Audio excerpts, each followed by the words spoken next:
Junior, sawang-sawa na ako sa amoy ng matandang yan. Pirmahan mo na ang mga papeles na ito habang abala ang lahat sa party. Mas mabilis mawala ang nanay mo, mas mabilis nating makakamit ang laya at yaman na matagal na nating hinihintay. Ang tinig na yon ni Vanessa ay tila isang matalim na balisong na humiwa sa katahimikan ng pasilyo ng marangyang yate. Doña Corazon, na nooy nakatayo sa labas ng pinto ng sariling silid, ay tila naging isang estatwa ng asin. Ang hangin sa kanyang paligid ay biglang naglaho, na tila hinigop ng isang masamang espiritu. Sa kanyang nanginginig na mga kamay, hawak niya ang isang maliit na kahon na pilus. Sa loob nito ay isang mamahaling relos na may ukit na mga salitang, "Para sa aking nag-iisang anak, ang aking buhay at lakas." Ito sana ang kanyang sorpresa para kay Junior sa gabi ng kanyang ika-60 kaarawan. Isang simbolo ng paglilipat ng lahat ng kanyang mga resort at ari-arian sa pangalan nito dahil sa labis na tiwala. Ngunit ang sorpresang yon ay naging isang madilim na biro ng tadhana. Pero Vanessa, nanay ko pa rin siya. Narinig ni Corazon ang mahinang tinig ng kanyang anak. May bakas ng pag-aalinlangan, ngunit wala itong sapat na lakas para ipagtanggol ang babaeng nagluwal sa kanya. Nanay? O isang matandang hadlang sa mga pangarap natin? Isipin mo ang utang natin sa kasino, Junior. Isipin mo ang buhay na maibibigay ko sa'yo kapag wala na ang higpit ng kontrol niya sa'yo. Isang maling hakbang lang, Junior. Sa gitna ng dilim at paparating na bagyo, walang makakaalam. Sasabihin na lang nating nadulas siya at nagkaroon ng trahedya. Sa sandaling iyon, ang puso ni Corazon ay hindi lang basta nasaktan. Parang tuluyan itong nabasag sa bigat ng narinig. Naramdaman niya ang malamig na pawis na namumuo sa kanyang noo habang ang kanyang mga tuhod ay tila nawalan ng buto. Ang bawat tibok ng kanyang puso ay naging isang masakit na pukpok sa kanyang dibdib. Isang paalala na ang dugo ng kanyang dugo ay handa siyang itapon para lamang sa piraso ng papel at kinang ng ginto. Dahan-dahang nalaglag ang kahon ng relos mula sa kanyang mga kamay. Wala itong ingay na nilikha sa makapal na alpombra ng yate. Ngunit para kay Corazon, ang pagbagsak na yon ay tila isang malakas na pagsabog na tumapos sa lahat ng kanyang paniniwala sa pagmamahal ng pamilya. Ang kanyang paningin ay nagdilim, hindi dahil sa gabi, kundi dahil sa luha ng pagtataksil na nagsimulang bumalong sa kanyang mga mata. Tumalikod siya, sinusubukang lumayo, ngunit ang tadhana ay sadyang mapaglaro. Ang pinto ay bumukas. "Ma?" Ang gulat na tinig ni Junior ay tila isang hatol ng kamatayan. Hinarap ni Corazon ang kanyang anak. Ang kanyang mukha, na dati puno ng awtoridad at ningning, ay isa na lamang maskara ng pighati. Ang kanyang bibig ay bumuka, ngunit walang tunog na lumabas. Ang tanging naririnig niya ay ang hagulhol ng hangin sa labas at ang malakas na hampas ng alon sa gilid ng yate na tila tumatawag sa kanyang pangalan. "Junior, anak." Sa wakas ay naibulalas niya. Ang boses ay babasag at puno ng pait. Ito ba ang kapalit ng lahat? Imbes na yakap ng paghingi ng tawad, ang nakita ni Corazon sa mga mata ng kanyang anak ay takot. Takot na mawala ang lahat ng kanyang pinaplano. At sa likod ni Junior, nakatayo si Vanessa na may ngiting tila isang ahas na handang manuklaw. "Tapusin mo na ito, Junior." Utos ni Vanessa. Ang boses ay kasing lamig ng yelo. Wala na tayong balikan. Hinusgahan ng dilim ang gabing iyon. Sa ilalim ng nagngangalit na langit, sa gitna ng karagatang walang hanggan ng lalim, ang kamay na dati hinahawakan ni Corazon upang turuan itong lumakad ang syaring kamay na nagbigay sa kanya ng huling tulak patungo sa kailaliman. Habang lumulubog ang kanyang katawan sa malamig at maalat na yakap ng dagat, ang huling imahe na nakita ni Corazon ay ang siluweta ng kanyang anak na nakatayo sa itaas. Hindi lumulukso para iligtas siya, kundi nakatingin lamang, habang nilalamon siya ng kadiliman. Ang tanging tanong na naiwan sa kanyang isipan bago tuluyang mawalan ng malay ay, saan ako nagkamali sa pagmamahal at bakit ang dagat ng aking pagsisikap ay nauwi sa ganitong uri ng kamatayan? Ang akala ko, kamatayan ang wawakasan ng aking mga luha. Ngunit ang dagat ay tila may ibang plano para sa isang pusong wala na sanang balak tumibok muli. Ang bawat paghampas ng malamig na tubig sa aking katawan ay tila mga sampal ng katotohanan. Masakit ang aking mga baga, punong-puno ng alat at pait, habang ang aking diwa ay lumulutang sa pagitan ng dilim at ng malabong liwanag ng bukang liwayway. Ang marangyang kulay ube na bestidang seda na suot ko, na simbolo sana ng aking kapangyarihan, ay basa na ngayon, mabigat at nakapulupot sa aking mga binti na tila isang tanikala. Dahan-dahang naramdaman ng aking likod ang gasgas ng mga buhangin at maliliit na bato. Iniluwa ako ng karagatan sa dalampasigan, hindi bilang isang reyna, kundi bilang isang basura na hindi kayang lunukin ng dagat. Sa gitna ng aking panlalabo ng paningin, isang anino ang humarang sa sikat ng araw. Narinig ko ang mabibigat na yabag sa basang buhangin, papalapit sa kinaroroonan ko. Isang pares ng mga kamay ang humawak sa aking balikat. Mga kamay na hindi katulad ng kay Junior. Ang mga kamay na ito ay magaspang, puno ng kalyo at amoy lansa ng isda. Ngunit ang paraan ng paghawak nito ay tila nag-iingat na huwag akong mabasag. Diyos ko, may tao rito. Boching, kumuha ka ng mainit na tubig at kumot. Bilis! Ang tinig na yon ay malalim at gumaan sa aking pandinig. Wala itong halong puot o pagkukunwari. Naramdaman ko ang pag-angat ng aking katawan mula sa lupa. Binuhat ako ng estrangherong ito sa kanyang mga bisig.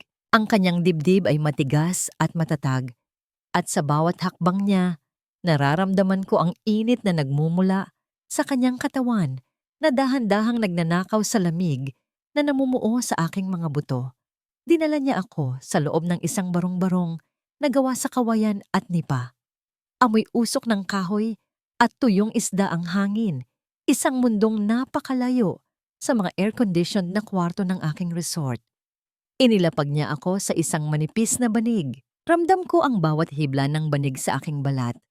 Ngunit mas ramdam ko ang titig ng lalaking ito, puno ng pag-aalala at walang hinihintay na kapalit. Huwag kang matakot. Narito ka sa Isla de Fuego. Ligtas ka na. Bulong niya habang dahan-dahang pinupunasan ng basang bimpo ang putik sa aking muka. Tumingin ako sa kanya. Ang kanyang balat ay sunog sa araw. Ang kanyang buhok ay maputi na ang ilang bahagi. At ang kanyang mga mata ay tila may sariling kwento ng pagtitiis. Siya si Ruben, isang hamak na mangingisda na walang malay, na ang babaeng nililigtas niya ay ang Doña Corazon Delgado, na kinatatakutan ng lahat sa Maynila. Sino? Sino ka? Bulong ko, ang boses ko ay tila gasgas na papel. Ako si Ruben. At ito ang apo ko, si Boching. Nakita ka naming lulutang-lutang sa pampang. Akala namin ay patay ka na. Pero salamat sa Diyos at gising ka na. Lumapit ang isang maliit na bata. May 2 tirintas ang buhok at iniabot ang isang tasa ng mainit na sabaw. Ang init ng tasa sa aking palad ay tila isang himala. Sa buong buhay ko, napapalibutan ako ng ginto at pilak, ngunit ang mainit na sabaw na ito sa isang basag na tasa ang nagparamdam sa akin na ako ay buhay pa. Napatingin ako sa isang maliit at lumang salamin na nakasabit sa dingding na gawa sa pinagtagni-tagning kawayan. Ang refleksyong bumulaga sa akin ay hindi ang babaeng kilala ko. Ang aking buhok na dati ay maayos na nakaayos ay tila pugad ng ibon, puno ng tuyong alat at buhangin. Ang aking mukha ay may bakas ng mga gasgas at pamamaga, mga paalala ng nangyaring kaguluhan at higit sa lahat ng pagtataksil ng sarili kong dugo. Nanginginig ang aking mga daliri Habang hinahawakan ko ang aking pisngi, naroon pa rin ang kirot, ngunit hindi ito nagmumula sa balat, kundi sa kailaliman ng aking kaluluwa. Ayos ka lang ba, Cora? Iyan ang itatawag ko sa'yo dahil wala kang dalang pagkakakilanlan maliban sa singsing na ito. Wika ni Ruben habang inilalapag sa aking harap ang isang singsing na may malaking diamante. Ito ang huling alaala ng aking yumaong asawa. Tiningnan ko ang singsing. Ang kinang nito ay tila nanunuya sa aking kalagayan. Sa mundong ito ng kawayan at nipa, ang halaga ng batong yan ay kayang bumili ng buong nayon. Ngunit hindi nito kayang bilhin ang kapayapaan na ninakaw sa akin ni Junior. Itago mo yan, Ruben. Bulong ko habang pilit na ibinabalik ang singsing sa kanya. Wala na akong pakialam sa mga bagay na kumikinang. Ang tanging hiling ko lang ay ang makalimot.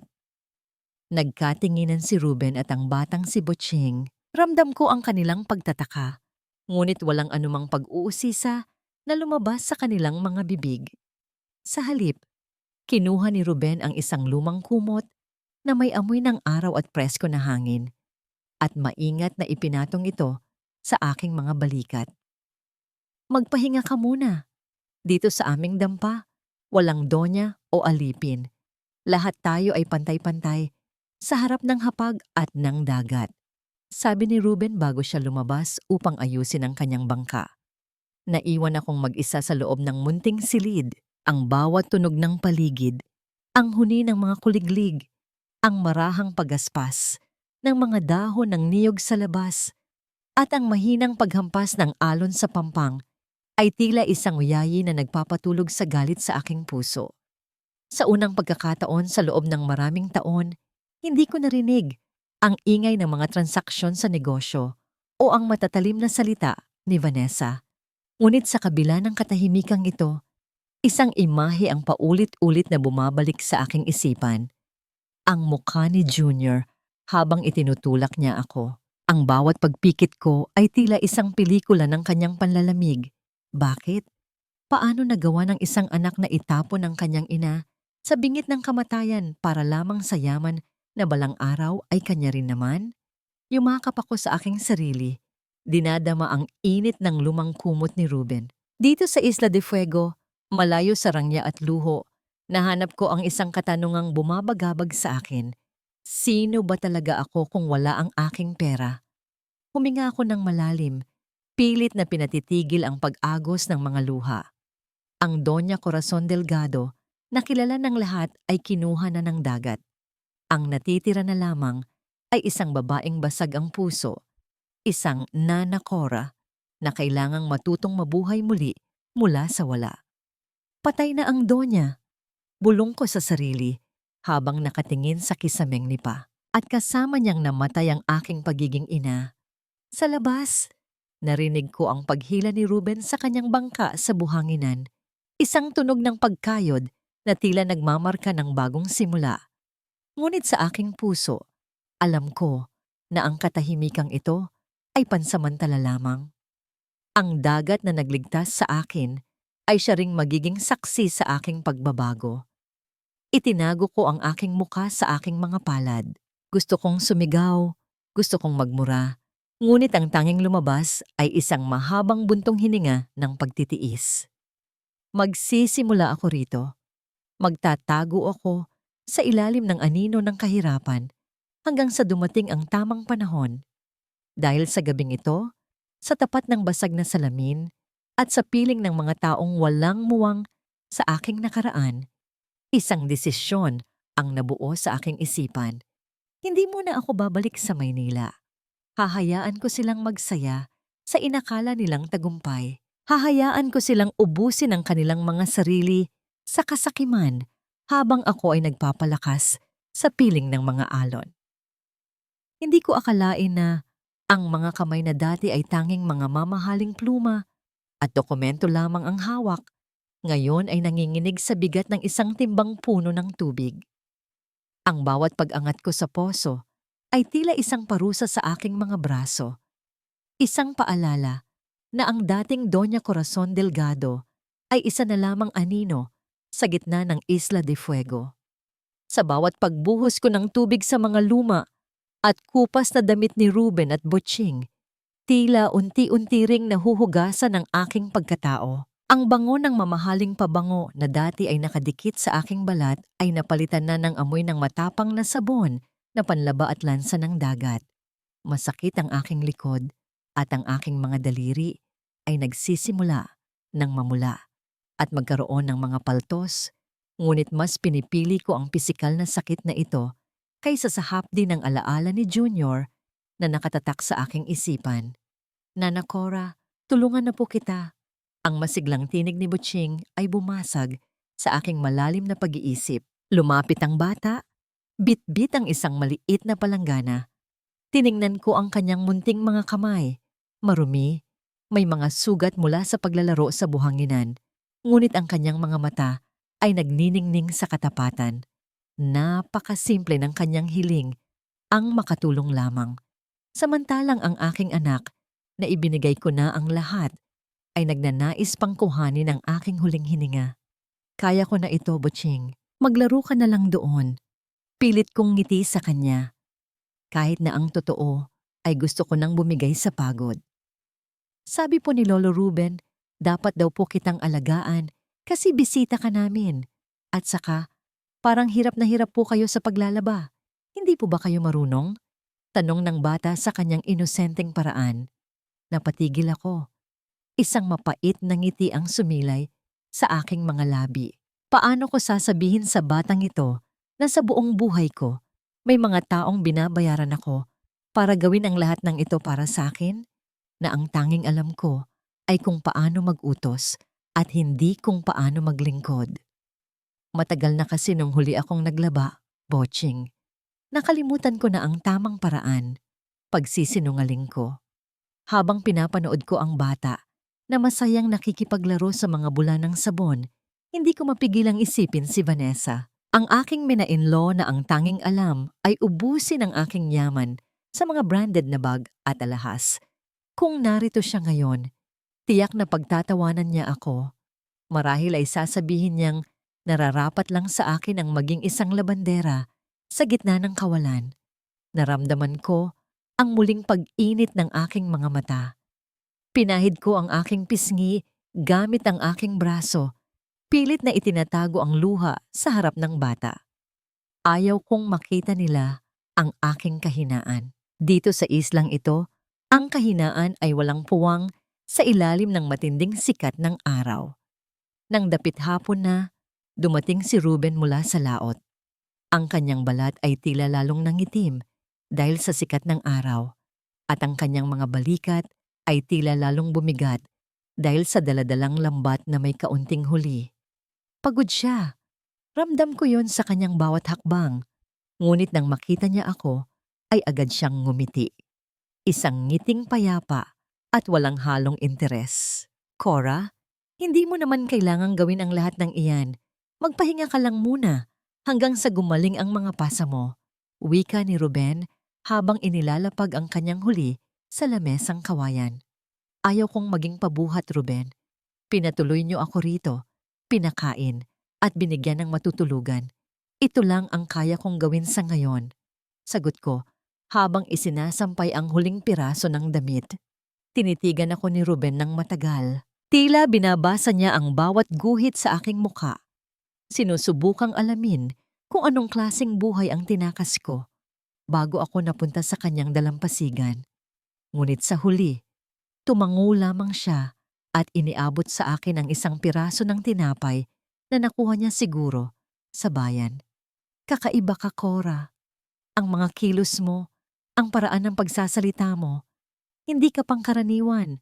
Pero dito sa Isla de Fuego, kahit sino ka pa sa labas, dito ay isa ka lang naming kasama sa pag-unlad. Malalim niyang sabi. Kinagat ko ang tinapay.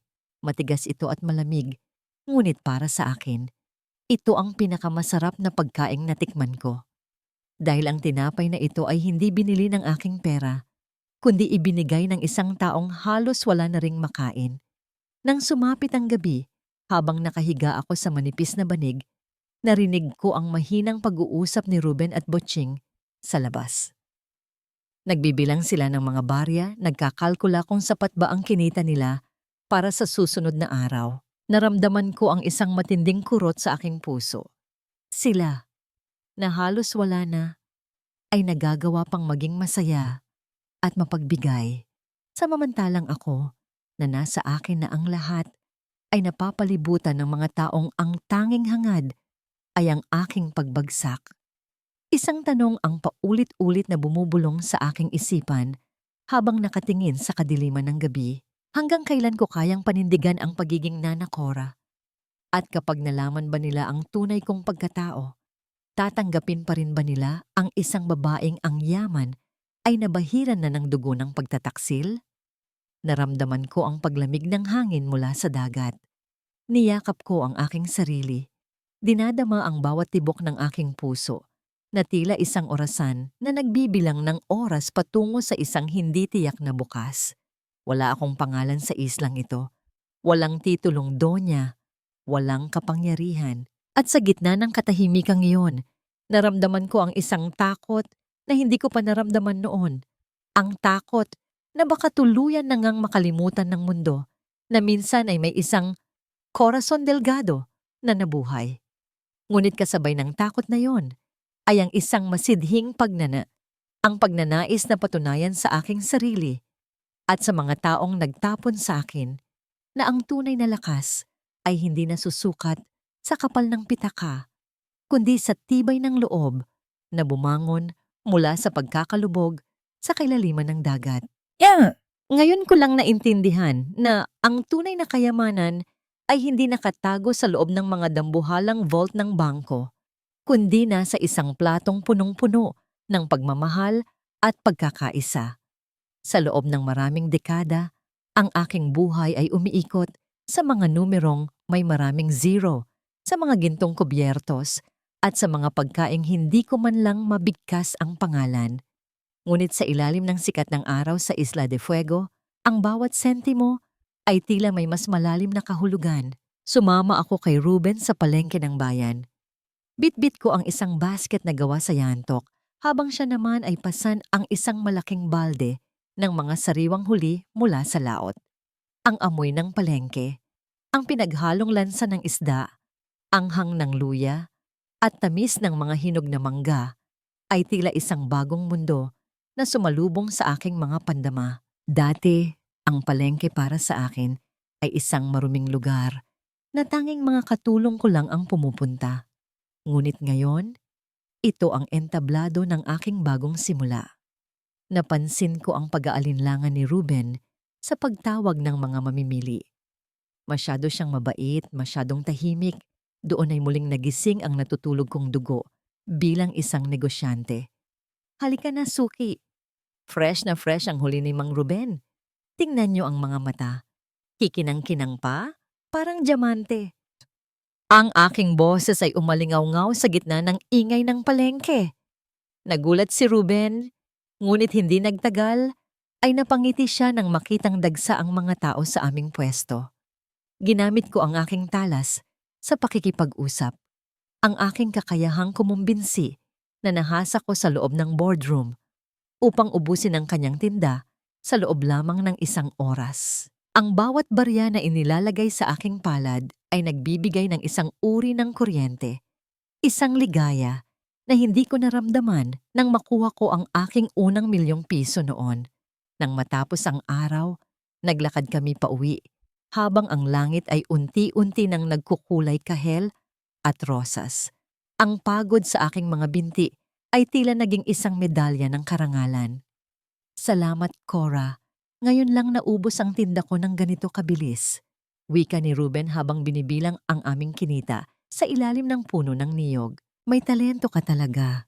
Siguro sa dati mong buhay, isa kang malaking manager. Napatigil ako sa paglalakad.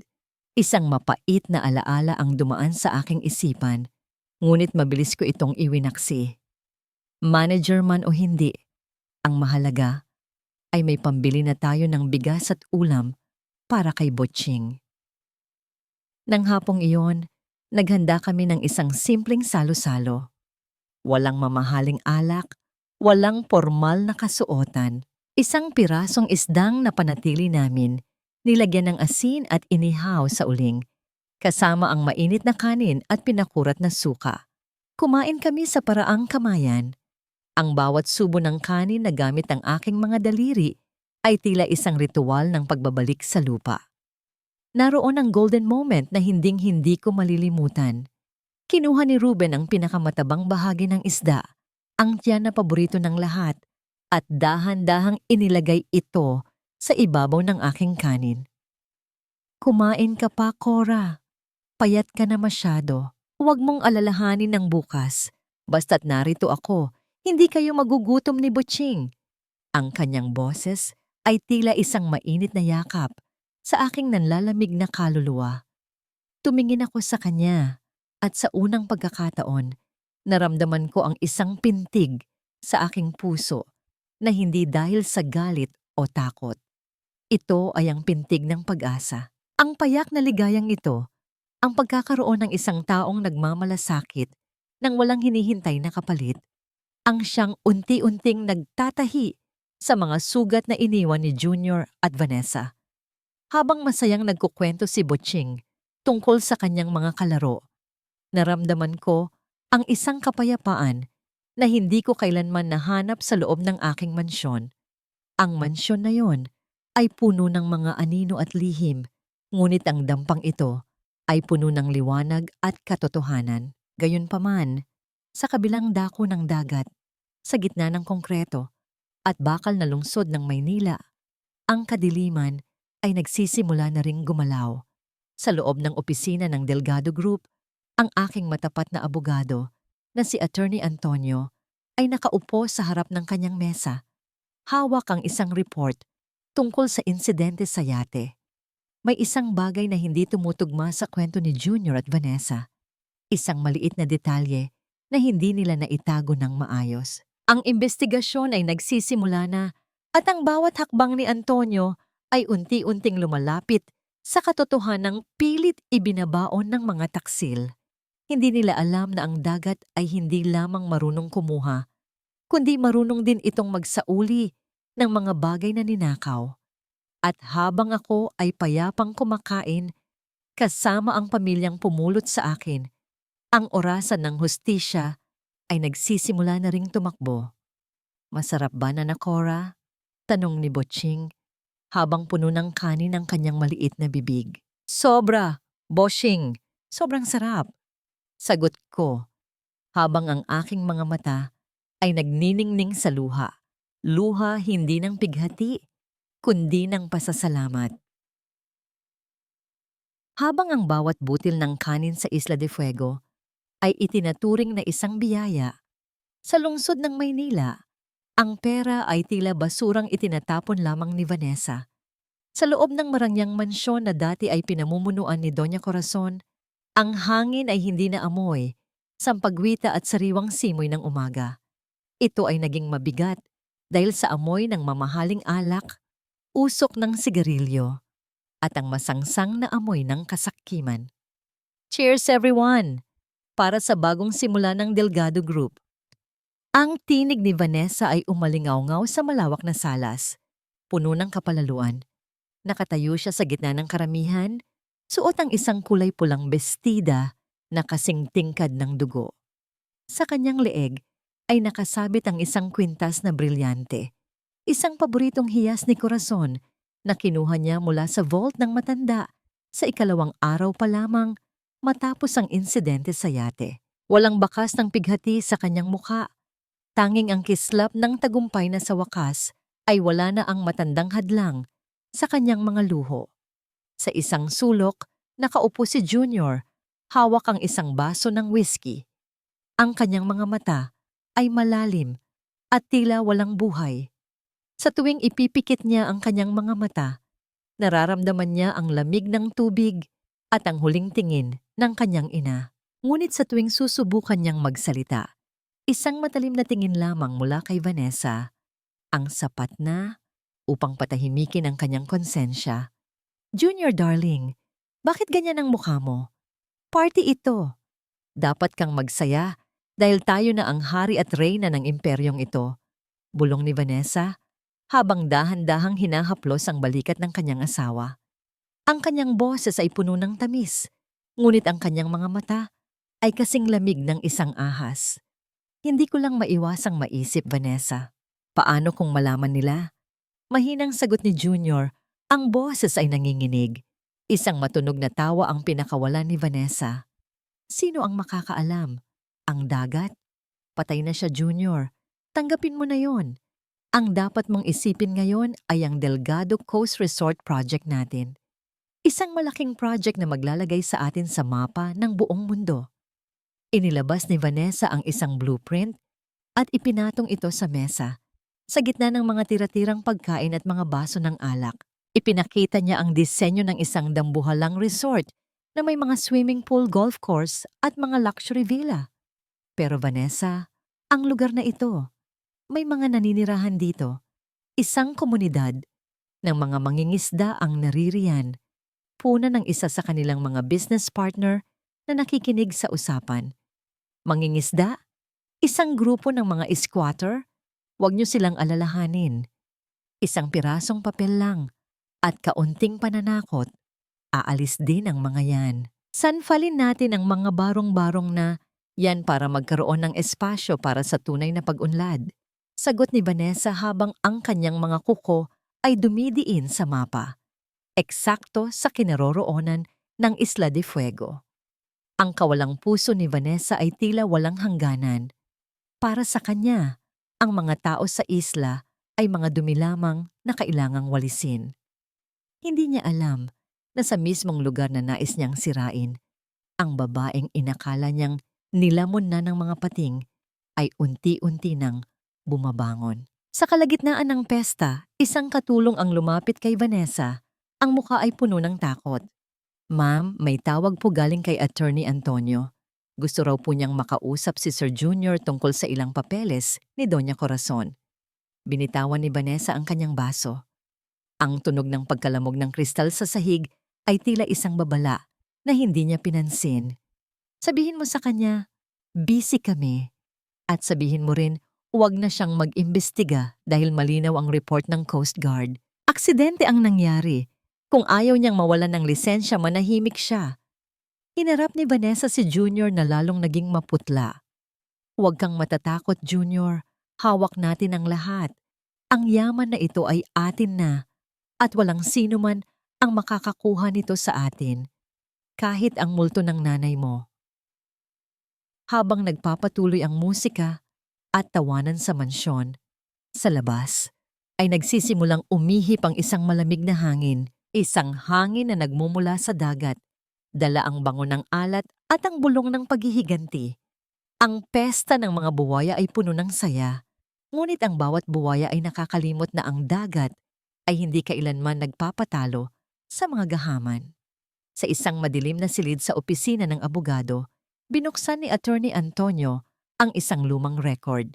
Nakita niya ang isang pirma ni Corazon na tila kakaiba sa huling dokumentong ipinakita ni Vanessa. Isang maliit na bitak sa kanilang plano, isang maliit na butas na balang araw ay lalamon sa kanilang lahat.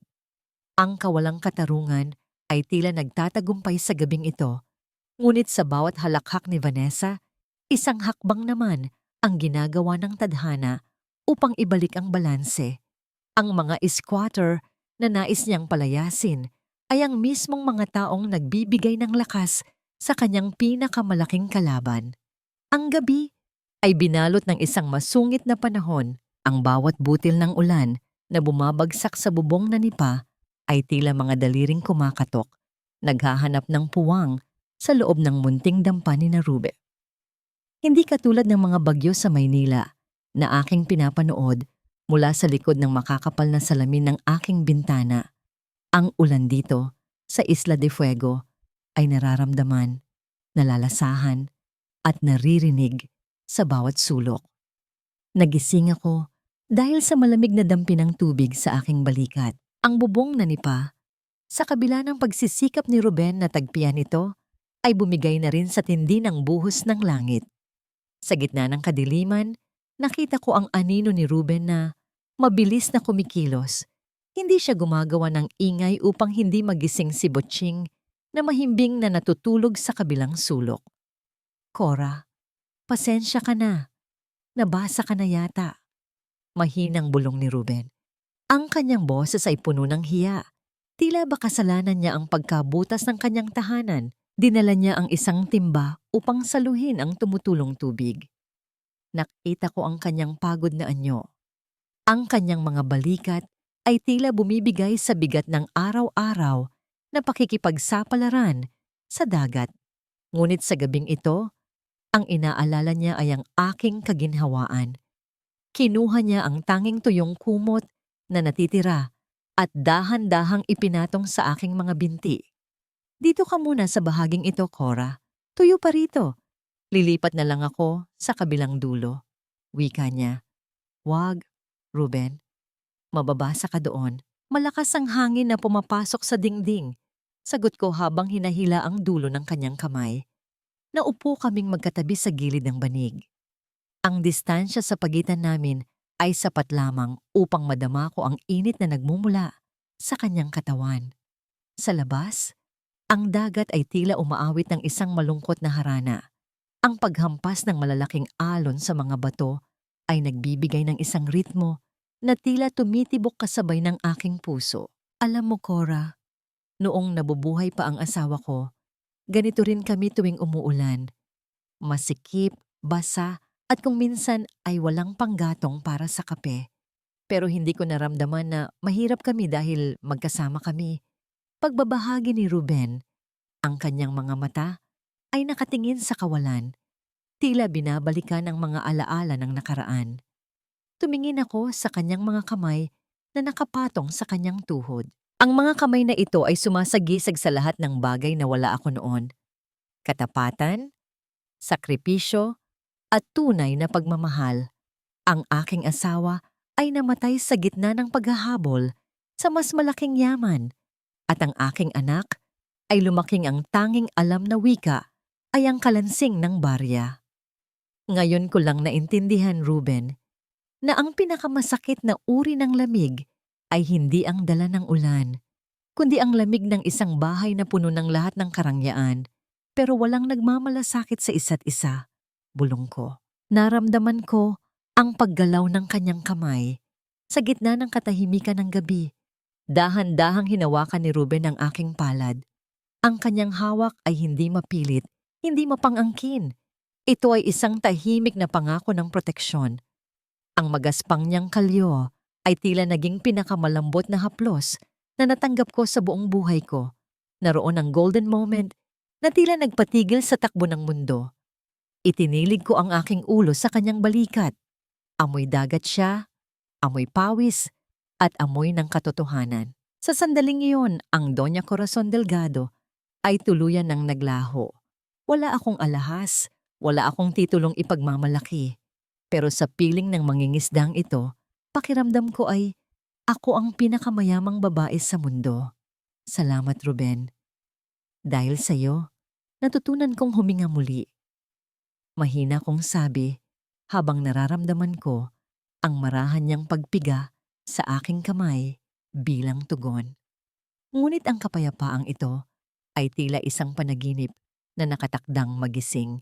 Nang sumapit ang umaga, ang langit ay naging maaliwalas na tila walang nangyaring bagyo. Ang mga ibon ay nagsimulang umawit at ang bango ng basang lupa ay humalo sa alat ng dagat. Nasa labas si Ruben, inaayos ang kanyang mga lambat. Nang ang katahimikan ng Isla de Fuego ay binasag ng isang tunog na hindi kabilang sa islang yon. Ang ugong ng isang makina, isang malakas at mapagmataas na tunog mula sa malayo, isang itim at makintab na sasakyang panglupa ang dahan-dahang bumabagtas sa mabatong daan patungo sa kanilang nayon.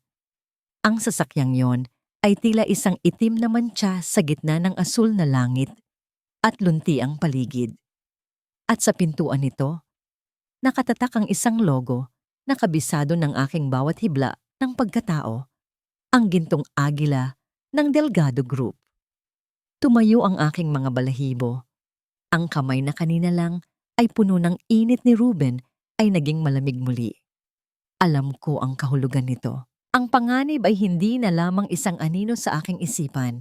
Ito ay narito na, handang lamunin ang huling santuwaryo na natitira sa akin. Cora, tingnan mo ang laking sasakyan. Ang masiglang sigaw ni Butching, hindi alam na ang kanyang kinatutuwaan ay ang simula ng kanilang paghihirap. Napatayo ako mula sa aking kinauupuan. Ang aking puso ay nagsimulang pumukpok ng mabilis. Ang harana ng dagat ay napalitan ng isang nakakabinging babala. Hindi ba ninyo naintindihan? Isang pirasong papel lang ito. Pirmahan nyo na kung ayaw nyo ng gulo. Hindi nyo ba alam kung sino ang kinakalaban nyo? Ang boses na yon, na puno ng kayabangan at kawalang galang, ay nagmula sa isang lalaking nakabarong na tila hindi nababagay sa alikabok ng Isla de Fuego. Nakatayo siya sa harap ng dampani na Ruben, bit-bit ang isang folder na tila naglalaman ng hatol sa kinabukasan ng buong nayon. Sa likod niya, ang dalawang lalaking nakauniforme ng security guard ay nakatayo ng matigas. Ang kanilang mga mukha ay walang bakas ng awa. Nasa loob ako ng silid, nakasilip sa siwang ng dingding na kawayan. Ang aking puso ay tila isang tambol na nagwawala sa loob ng aking dibdib.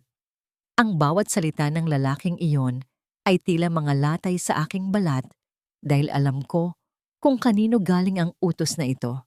Sa labas, nakita ko si Ruben. Hawak niya ang isang maliit na sigay na ibinigay sa kanya ni Butching kanina. Isang munting regalo ng pasasalamat. Ang kanyang mga balikat na kanina lang ay tila magaan sa piling ko, ngayon ay muling bumigat dahil sa pasanin ng pagiging pinuno ng kanilang munting komunidad. Ginoo, hindi po sa ganyan kadaling paraan ang pagbili ng lupa. Dito na kami ipinanganak, dito na kami tumanda. Ang dagat na ito ang bumubuhay sa amin. Saan niyo kami gustong dalhin? Ang boses ni Ruben ay mahinahon, ngunit naroon ang isang uri ng determinasyon na hindi matitibag ng kahit anong pananakot. Wala kaming pakialam sa dagat niyo. Ang Delgado Group ay magtatayo rito ng isang world-class resort. Mas malaki pa sa kakarampot na kinikita niyo sa pangingisda ang makukuha niyo rito. Sagot ng lalaki sabay dura sa buhanginan. Malapit sa paanan ni Ruben, naramdaman ko ang pag-akyat ng dugo sa aking ulo. Gusto kong lumabas at isampal sa lalaking iyon ang kanyang kawalang modo. Gusto kong sabihin sa kanya na ang Doña Corazon Delgado na pinaglilingkuran niya ay nasa harap lang niya, nagtatago sa anino ng karukaan. Ngunit nanatili akong nakatali sa aking kinatatayuan. Ang aking pagkatao ay nakakulong sa takot at sa pagnanais na makita kung hanggang saan ang kayang gawin ng aking sariling dugo. Sa gitna ng tensyon, ang pinto ng itim na sasakyan ay bumukas. Ang bawat paggalaw nito ay tila mabagal sa aking paningin. Isang lalaki ang lumabas. Suot ang isang mamahaling puting polo, nakasalamin ng itim, at ang kanyang ayos ay tila hindi marunong mabahiran ng alikabok ng buhay. Junior, ang aking anak, ang lalaking pinaglaanan ko ng lahat ng aking pangarap. Nakita ko siyang tumayo sa tapat ng sasakyan, tinitingnan ang paligid na tila diring-diri siya sa bawat dampa na kanyang nakikita. Wala siyang imik, walang pakialam sa mga mangingisdang tila mga langgam na maaari niyang tapakan anumang oras. Sir Junior, ayaw po nilang makipag-cooperate. Wika ng lalaking nakabarong habang lumalapit sa aking anak. Tumingin si Junior kay Ruben. Ang distansya sa pagitan nila ay tila langit at lupa. Ngunit sa aking mga mata, si Ruben ang nakatayo ng mataas, habang si Junior ay tila isang anino lamang ng isang tunay na lalaki. Gawin niyo ang dapat gawin. Wala akong oras para makipag-usap sa mga taong hindi marunong tumingin sa hinaharap. Maikling tugon ni Junior. Ang kanyang boses ay tila isang banyagang tunog sa aking pandinig. Malamig, walang kaluluwa, at puno ng kamatayan. Pagkatapos niyang magsalita, muling bumalik si Junior sa loob ng sasakyan. Tila ba ang paghinga ng hangin sa islang yon ay isang parusa sa kanya. Sa sandaling iyon, naramdaman ko ang huling piraso ng aking pagiging ina na nadurog at naging abo. Ang sanggol na dati ay inaalayan ko ng oyayi ay naging isang halimaw na walang puwang para sa awa. Narinig niyo ba yon? Gawin ang dapat gawin. Sigaw ng lalaking nakabarong. Biglang tinulak ng isa sa mga guard si Ruben. Ang malakas na puwersa ay naging sanhi upang mawalan ng balanse ang matanda at bumagsak sa buhanginan. Ang sigay na hawak niya ay tumalsik at napadpad sa malapit sa aking pinto. Lolo Ruben! Ang sigaw ni Butching ay bumasag sa aking puso. Tumakbo ang bata patungo sa kanyang lolo, ngunit hinarang siya ng isang guard. Nararamdaman ko ang pagngangalit ng aking mga ngipin. Ang aking mga daliri ay bumaon sa dingding na kawayan hanggang sa ito ay magdulot ng hapdi. Gusto kong sumigaw. Gusto kong protektahan si Butching. Ngunit ang anino ni Junior sa loob ng sasakyan ay tila isang babala. Nakita ko si Ruben na dahan-dahang bumabangon. Ang kanyang muka ay may bakas ng buhangin at ang kanyang tuhod ay may kaunting dugo. Ngunit ang kanyang mga mata ay nanatiling nakatitig ng diretso sa sasakyan ni Junior. Walang takot. Walang pagsuko. Maari niyo kaming saktan. Maari niyo kaming itapon. Pero ang lupaing ito ay may memorya. Hindi niyo kayang patayin ang katotohanan. Wika ni Ruben sa isang boses na tila nanggagaling sa kailaliman ng lupa. Isang malakas na sampal ang dumapo sa mukha ni Ruben mula sa lalaking nakabarong. Ang tunog ng palad sa balat ay tila isang putok ng baril sa aking pandinig. Naramdaman ko ang hapdi sa aking sariling pisngi. Ang bawat patak ng pawis at dugo ni Ruben ay tila mga saksak sa aking konsensya. Tumalikod na ang mga lalaki at bumalik sa kanilang sasakyan. Ang ugong ng makina ay tila isang mapanuyang tawa habang sila ay paalis. Nag-iiwan ng isang makapal na usok na bumalot sa nayon. Dahan-dahan akong lumabas ng dampa nang masiguro kong wala na sila. Nakita ko si Ruben na nakaupo sa buhangin. Yakap ang umiiyak na si Butching. Nilapitan ko siya. Ang aking mga kamay ay nanginginig habang pilit kong pinupunasan ng dugo sa kanyang sugat. Bakit, Cora? Bakit may mga taong kayang gumawa ng ganito sa kapwa? Tanong ni Ruben. Ang kanyang mga mata ay puno ng katanungan na hindi ko kayang sagutin. Tumingin ako sa direksyon kung saan lumisan ang sasakyan ni Junior. Ang tanong ni Ruben ay tila isang echo sa aking isipan. Bakit ko pinalaki ang isang anak na walang puso? Bakit ko hinayaan na ang yaman ang maging tanging Diyos sa aming tahanan? Yumakap ako kay Ruben at Butching sa gitna ng dalampasigan.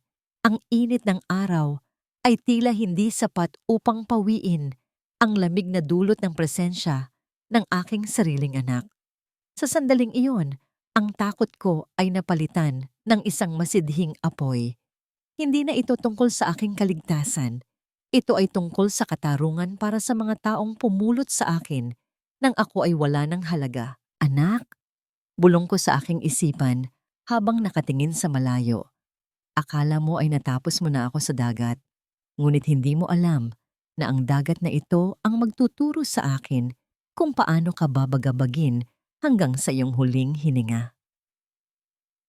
Hindi pa man humuhupa ang alikabok na iniwan ng sasakyan ni Junior, isang mas matindi at mas masangsang na presensya ang dumating sa dalampasigan ng Isla de Fuego.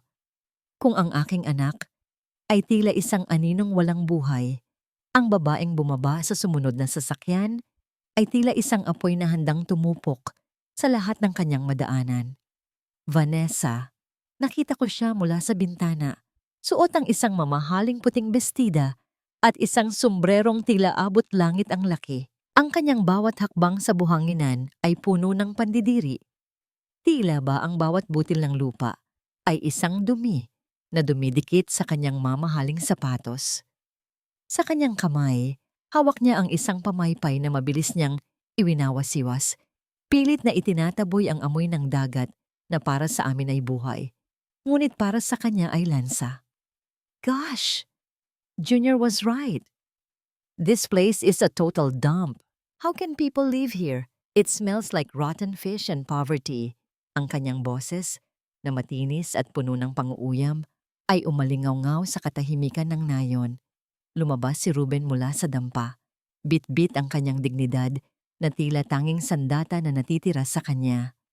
Nakatayo pa rin ang marka ng sampal sa kanyang pisngi, ngunit ang kanyang mga mata ay hindi kumukurap sa harap ng babaeng tila reyna ng kadiliman. Ano pa po ang kailangan nyo? Umalis na ang mga kasama nyo. Hindi pa ba sapat ang pananakot na ginawa nyo? Tanong ni Ruben. Ang boses ay matatag sa kabila ng panginginig ng kanyang mga kamay. Tumingin si Vanessa kay Ruben mula ulo hanggang paa. Isang tingin na tila binubura ang pagkatao ng matanda. You must be the leader of these squatters. Look, old man, I don't have time for drama. Pirmahan nyo na to. We're building a paradise here, and your ugly shacks are ruining the view. Biglang lumapit si Butching kay Ruben. Hawak ang laylayan ng suot nitong kamiseta. Lolo, natatakot po ako, bulong ng bata. Tumingin si Vanessa sa bata. Ang kanyang mukha ay namuong tila isang maskara ng galit. And who is this dirty brat? Get her away from me. Baka may kuto yan o kung anong sakit. Huwag niyong pagsalitaan ng ganyan ng apo ko. Sigaw ni Ruben na siyang nagpasiklab sa galit ni Vanessa. How dare you raise your voice at me? You're just a nobody. Isang hamak na mangingisda na walang silbi sa mundo. Sa gitna ng kanyang pagngangalit, itinaas ni Vanessa ang kanyang kamay, handang ilapat ang isang marahas na sampal sa mukha ng bata na nooy miisay umiiyak na sa takot. Sa sandaling iyon, ang lahat ng takot sa aking puso ay napalitan ng isang puwersang matagal ko nang ibinaon sa ilalim ng dagat. Hindi ko namalayan na bumukas ang pinto ng dampa. Hindi ko namalayan na ang aking mga paa ay mabilis na humakbang patungo sa kanila. Bago pa dumapo ang palad ni Vanessa sa pisngi ni Butching, isang kamay ang sumunggab sa kanyang pulsuhan. Isang hawak na kasing tigas ng bakal, kasing lamig ng yalo, at puno ng awtoridad na hindi matitibag. Ang kamay ko. Napatigil si Vanessa. Ang kanyang mga mata ay nanlaki sa gulat habang dahan-dahan siyang lumingon sa akin. Sa loob ng ilang segundo, ang mundo ay tila tumigil sa pag-ikot. Ang tanging naririnig ay ang mabilis na paghinga ni Vanessa at ang marahas na tibok ng aking puso. Huwag na huwag mong dadampiin ang marumi mong kamay sa kanya. Ang aking boses ay lumabas na tila isang kulog. Mababa, malalim, at puno ng panganib. Hindi ito ang boses ni Nana Cora. Ito ang boses ni Doña Corazon Delgado, ang babaeng nagpatakbo ng isang imperyo. Naroon ang golden moment. Tinitigan ko si Vanessa ng diretso sa kanyang mga mata. Nakita ko ang takot na dumaan sa kanyang paningin, ang pagkalito, at ang unti-unting pagkilala sa isang unting pagkilala sa isang mukhang inakala niyang nilamon na ng kailaliman ng dagat. Ang kanyang labi ay nanginig, at ang kulay sa kanyang mukha ay unti-unting naglaho, na tila ba nakakita siya ng isang multong bumangon mula sa libingan sa gitna ng tirik na araw. Sa sino ka? Bitawan mo ako. You're hurting me, you filthy old woman. Ang sigaw ni Vanessa, ngunit ang kanyang boses ay wala nang dating tapang. Ito ay naging isang matinis na tili ng pagkapahiya at takot. Hindi ko binitawan ang kanyang pulsuhan. Sa halip, lalo ko pang diniiin ang aking pagkakahawak. Dinadama ang bawat buto sa kanyang manipis na braso. Tumingin ako sa kanya ng may pandidiri, hindi dahil sa kanyang suot, kundi dahil sa dumi ng kanyang kaluluwa. Ang karukhaan ay hindi nakakahawa, Vanessa, pero ang kawalan ng modo at puso, iyan ang tunay na sakit na nakamamatay. Wika ko, ang boses ko ay matatag at walang panginginig. Umalis ka na rito bago ko makalimutan na ako ay isang panauhin lamang sa islang ito. Sa isang marahas na pagbawi, nagtagumpay si Vanessa na makawala sa aking hawak. Humahingal siya. Hawak ang kanyang namumulang pulsuhan habang ang kanyang mga mata ay pabalik-balik sa aking mukha. Nakita ko ang pag-aalinlangan sa kanyang paningin. Tinitingnan niya ang aking sunog na balat, ang aking magaspang na damit, at ang mga pasa na hindi pa tuluyang naghihilom. Ngunit ang aking mga mata, ang mga matang nagpatakbo ng Delgado Group sa loob ng 3 dekada, ay hindi niya pwedeng mapagkamalan. Impossible. Patay ka na. You're dead. Bulong niya, halos hindi marinig. Sino ka ba talaga? Bakit kamukha mo siya? Ako si Cora. Sagot ko ng may malamig na ngiti. Isang babaeng muntik nang mamatay dahil sa kasakiman ng iba. At huwag mong subukang bumalik dito. Dahil sa susunod, hindi lang pulsuhan mo ang kukunin ko sa'yo. Hindi na nakapagsalita si Vanessa. Patakbo siyang bumalik sa kanyang sasakyan.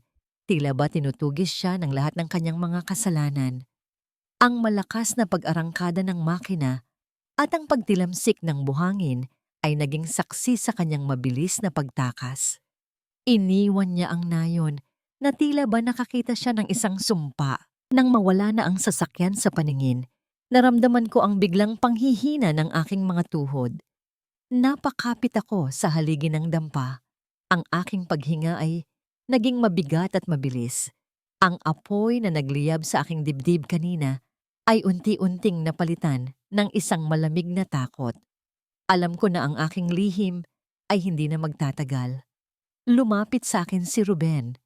Ang kanyang mukha ay puno ng pagtataka at isang uri ng paghanga na hindi ko inaasahan. Binuhat niya si Butching at maingat na inilapag sa loob ng bahay bago siya humarap sa akin. Cora, sino ka ba talaga?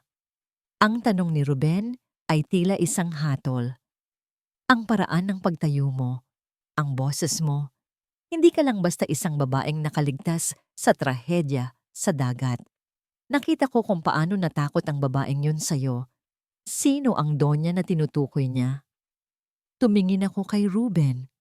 Ang kanyang mga mata ay tila naghahanap ng katotohanan sa gitna ng aking mga lihim.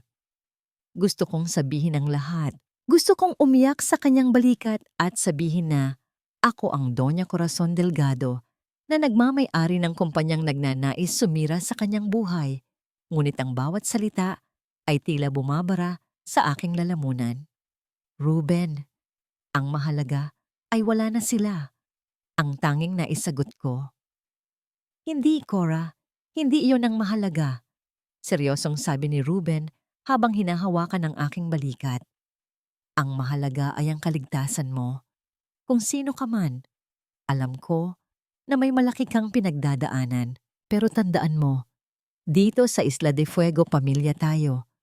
Huwag mong dalhin ang lahat ng bigat ng mag-isa. Yumakap ako kay Ruben, hinahayaan ang aking mga luha na pumatak sa kanyang balikat.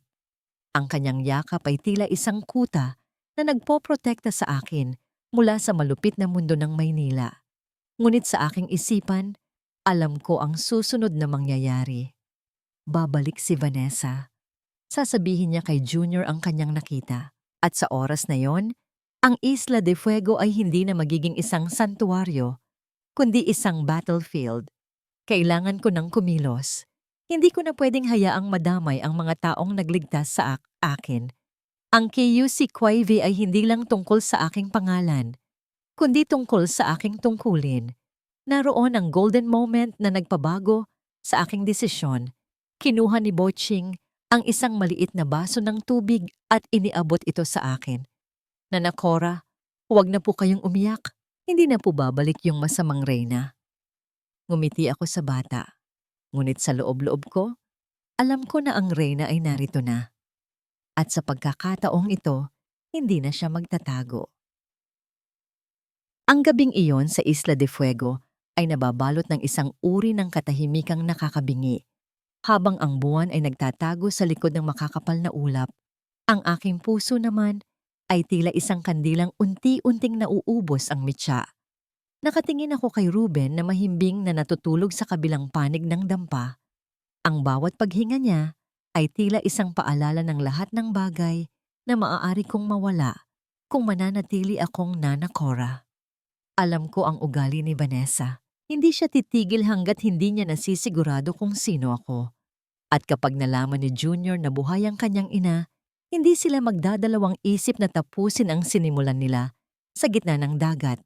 At sa pagkakataong ito, madadamay ang mga taong walang ibang ginawa kundi mahalin at protektahan ako. Kailangan ko ng kumilos. Ang reyna ay dapat nang bumalik sa kanyang palasyo, hindi upang maghari, kundi upang linisin ang dumi na iniwan ng mga taksil. Maaga akong gumising bago pa man sumikat ang araw. Ninakaw ko ang pagkakataon habang nasa laot si Ruben. Naglakad ako patungo sa bayan, bit-bit ang ilang barya na naipon ko mula sa pagtitinda ng isda. Sa isang maliit at lumang tindahan na may pampublikong telepono, nanginginig ang aking mga daliri habang pinipindot ang numerong kabisado ng aking alaala.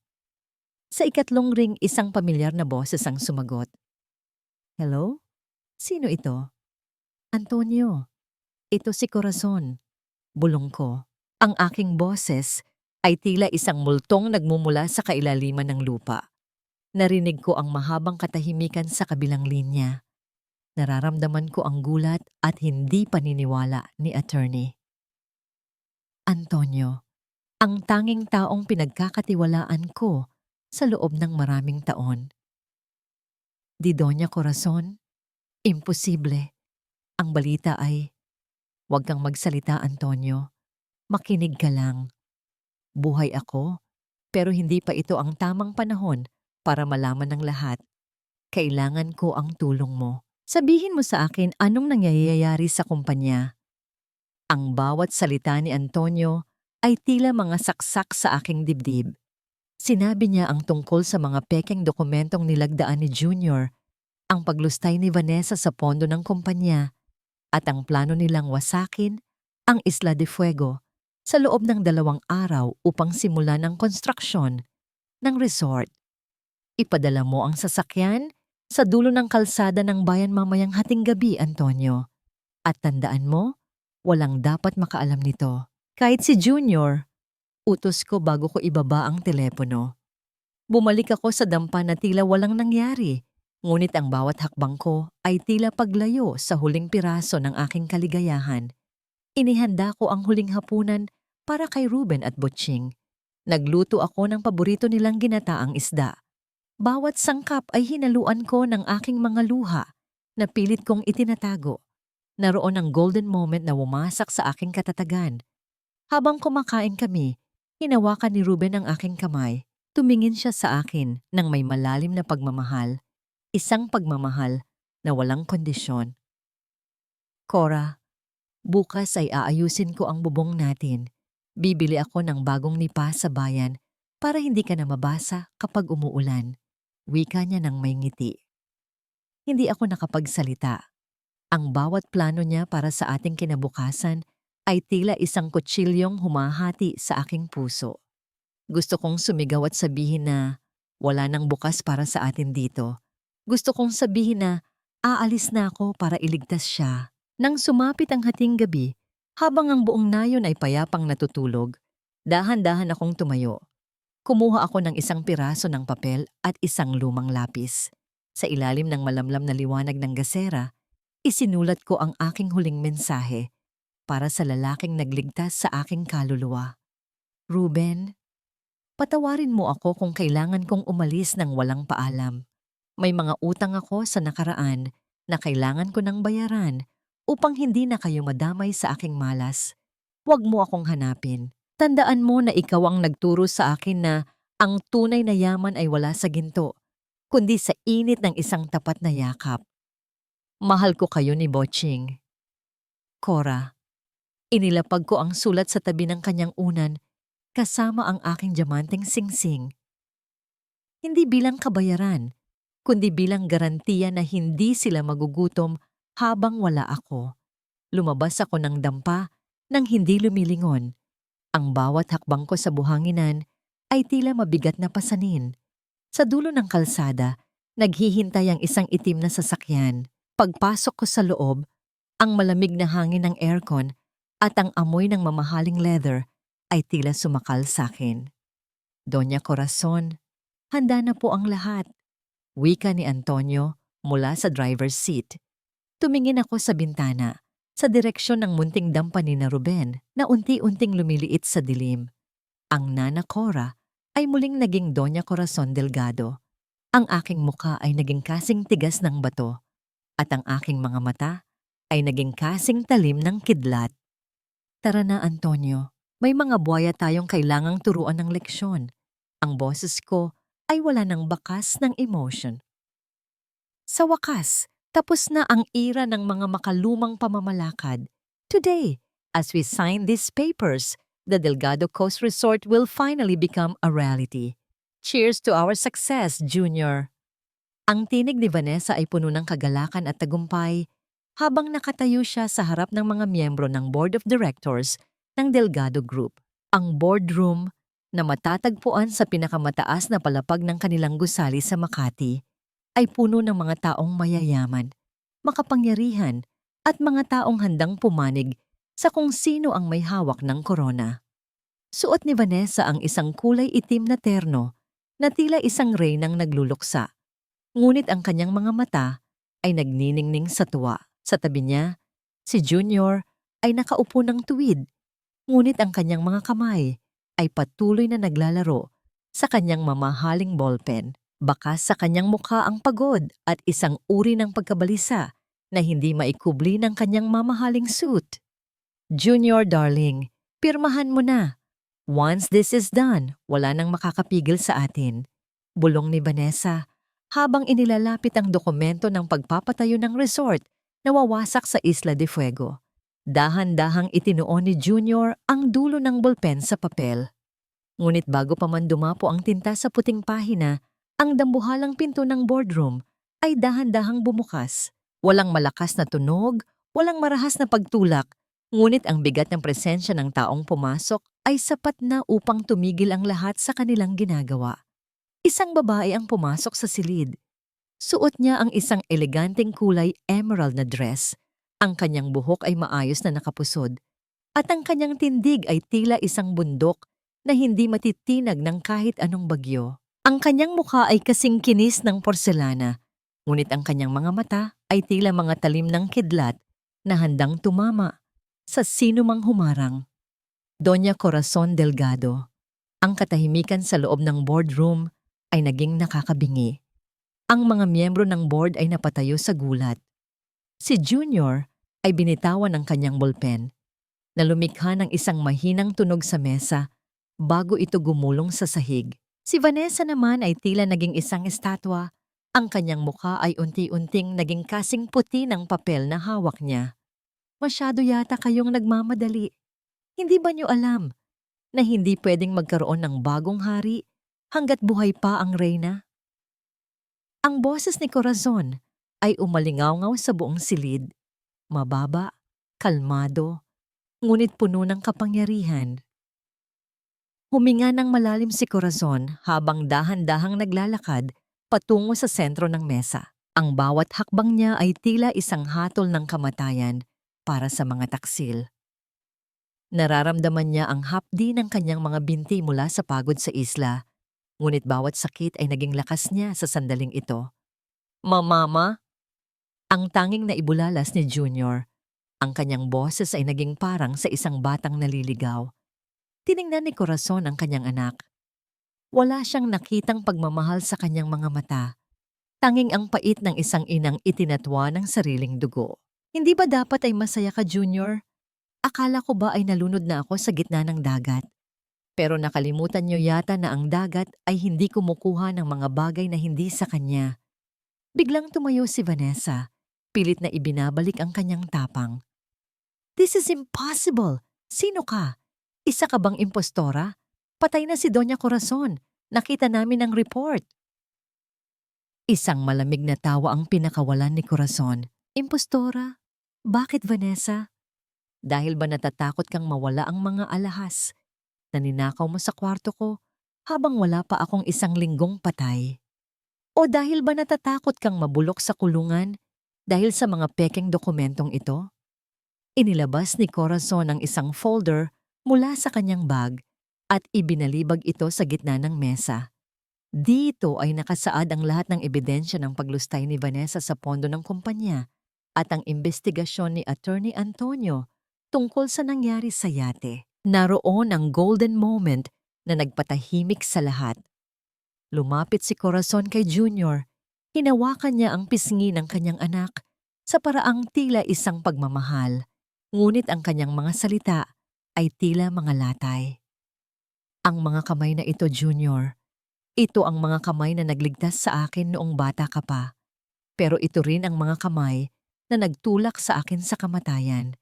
Patawarin mo ako, anak, dahil sa pagkakataong ito, hindi kita maililigtas sa sarili mong kasalanan. Security! Get this woman out of here!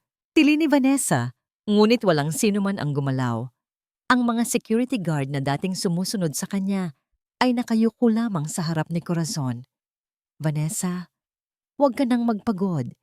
I've already reclaimed my position. Lahat ng assets nyo, lahat ng accounts nyo, naka-freeze na. Simula sa oras na ito, kayo na ang squatter sa sarili niyong buhay. Wika ni Corazon habang nauupo sa kanyang upuan sa dulo ng mesa, ang upuan ng tunay na leader. Nanginig ang buong katawan ni Vanessa sa galit at takot. Hindi pa tayo tapos. You can't do this to me. Tapos na tayo, Vanessa. Matagal na tayong tapos. Sagot ni Corazon nang hindi man lang siya tinitingnan. Tumingin si Corazon sa labas ng bintana, sa direksyon kung saan naroon ang Isla de Fuego. Sa kabila ng tagumpay na ito, ang kanyang puso ay nananatiling nasa munting dampa ni Ruben. Alam niyang nagsisimula pa lang ang tunay na laban para iligtas ang nayon, ngunit sa sandaling ito, ang reyna ay muling nakaupo sa kanyang trono. Ngunit bago matapos ang pulong, isang empleyado ang pumasok ng humahangos. Ma'am Corazon, may problema po. Isang grupo ng mga demolition crew ang nakarating na sa Isla de Fuego. Bago pa man namin sila mapigilan, nagsimula na po silang manira ng mga dampa. Biglang napatayo si Corazon. Ang kanyang puso ay tila tumigil sa pagtibok. Ruben? Ma, parang awa mo na. Huwag mo kaming itapon sa kalsada. Saan kami pupunta? Wala kaming matutuluyan. Ang tinig ni Junior ay basag. Puno ng pagsisisi na huli na ang lahat. Nakaluhod siya ngayon sa makinis na sahig ng boardroom. Ang kanyang mga kamay ay mahigpit na nakakapit sa laylayan ng emerald na dress ni Corazon. Ang bawat patak ng kanyang luha ay tila mga laso na bumabaon sa puso ng isang inang pilit, nagpapatigas ng loob. Sa kabilang dulo, si Vanessa ay tila isang hayop na nakakulong sa sulok. Ang kanyang buhok ay gulo-gulo, ang kanyang mamahaling terno ay may mga gusot, at ang kanyang mukha ay puno ng pait. Hindi siya umiiyak. Sa halip, ang kanyang mga mata ay nagniningning sa galit at hindi paniniwala. Hindi niya matanggap na sa isang iglap, ang mundong kanyang binuo sa itaas ng mga kasinungalingan ay nagiba na tila isang kastilyong buhangin. Narinig mo ba ang sinabi ko, Junior? Noong itinulak mo ako sa dagat, tinanong mo ba kung saan ako pupunta? Noong hinayaan mong lunurin ako ng alon, naisip mo ba kung may matutuluyan ako sa kailaliman ng tubig? Ang boses ni Corazon ay malamig, walang emosyon, na tila ang bawat salita ay nanggagaling sa isang pusong naging bato na sa tindi ng sakit. Dahan-dahang tinanggal ni Corazon ang pagkakahawak ng kanyang anak sa kanyang damit. Tumayo siya ng tuwid, tinitingnan ang dalawang taong naging dahilan ng kanyang kamatayan at muling pagkabuhay. Hindi ko kayo ipapakulong sa semento at rehas, Junior. Iyon ay masyadong madali. Ang parusa ko sa inyo ay ang mabuhay sa mundong pilit niyo ring ginawa para sa iba. Lahat ng properties, cards at sasakyan ay binawi ko na. Mula sa oras na ito, ang mansyong tinutuluyan niyo ay sarado na para sa inyo. Mabuhay kayo sa pawis niyo, kung marunong pa kayong magpawis. Wika ni Corazon habang seryosong nakatingin sa kanyang abogado. Naroon ang golden moment na puno ng pait. Tumingin si Corazon sa paligid ng boardroom. Ang lahat ng ginto, ang lahat ng kinang, ito ang golden prison na nagpabulag sa kanyang anak. Inakala nyo na ang ginto ang magliligtas sa inyo. Pero ngayon, makikita nyo na ang ginto ay hindi nakakain kapag wala kang puso. Biglang sumigaw si Vanessa, isang matinis na tili, na tila bumasag sa katahimikan ng gusali. You're a monster! Pinagplanuhan mo to! You want to see us crawl? Fine, pero hinding-hindi ako susuko sa'yo. Patakbong lumabas si Vanessa. Tila nabaliw na sa tindi ng pagkapahiya habang naiwan si Junior na nakasubsob ang mukha sa sahig. Humihikbi na tila isang bata. Tumingin si Corazon kay Attorney Antonio. Tumawag ka ng pulis. Ipablotter si Vanessa sa kasong falsification of documents at ang demolition crew sa Isla de Fuego. Sabihin mo sa kanila, kung may madampi silang isang daliri kay Ruben o kahit sa isang poste ng nayon, sisiguraduhin kong wala silang trabahong babalikan sa buong bansa. Mabilis na lumabas si Corazon ng gusali. Ang kanyang puso ay wala na sa boardroom. Wala na sa kanyang mga ari-arian. Ang bawat tibok nito ay sumisigaw ng pangalan ni Ruben. Habang lula ng sasakyan patungo sa dalampasigan, nakatingin siya sa bintana. Pinapanood ang mga ilaw ng lungsod na tila mga aninong lumilipas. Naramdaman niya ang isang matinding pangungulila. Naalala niya ang amoy ng kape sa umaga sa dampa, ang maliliit na tawa ni Butching, at ang magaspang ngunit mainit na kamay ni Ruben. Ang lahat ng karangyang ito ay tila isang malaking kulungan. Gusto na niyang makawala. Gusto na niyang bumalik sa dagat na nagligtas sa kanya. Bilisan mo, Antonio. Baka huli na ang lahat. Bulong ni Corazon. Ang kanyang mga kamay ay mahigpit na nakakapit sa kanyang bag. Sa kanyang isipan, nakikita niya ang banta ng mga bulldozer na tila mga dambuhalang halimaw na handang lamunin ang kanyang huling santuaryo. Ang bawat segundo ay tila isang taon ng paghihirap. Cliffhanger.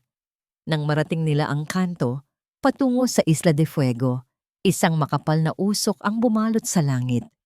Mula sa malayo, narinig ang malakas na sigawan ng mga tao. At sa gitna ng kaguluhan, nakita ni Corazon ang dampa ni Ruben na unti-unting tinitibag ng isang dambuhalang makina habang si Ruben ay nakatayo sa harap nito, pilit na humaharang sa kabila ng pagdugo ng kanyang noo. Ruben!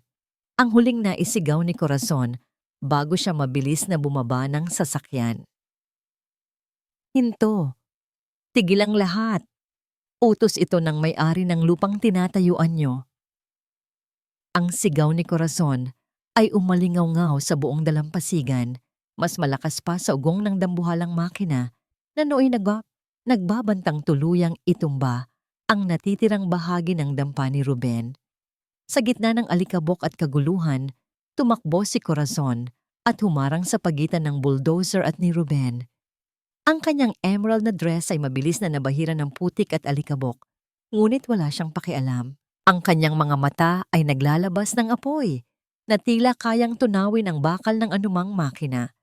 Napatigil ang demolition crew. Ang foreman na may hawak ng megaphone ay lumapit ng may pagtataka. Ngunit nang makita niya ang sasakyan ni Attorney Antonio at ang awtoridad na bumabalot sa bawat galaw ni Corazon, tila nanlambot ang kanyang mga tuhod. Sino po kayo? May order kami mula sa Delgado Group. Nauutal na wika ng foreman. Ako ang Delgado Group, ang sagot ni Corazon habang mabilis na lumalapit kay Ruben. At simula sa oras na ito, tanggal ka na sa trabaho.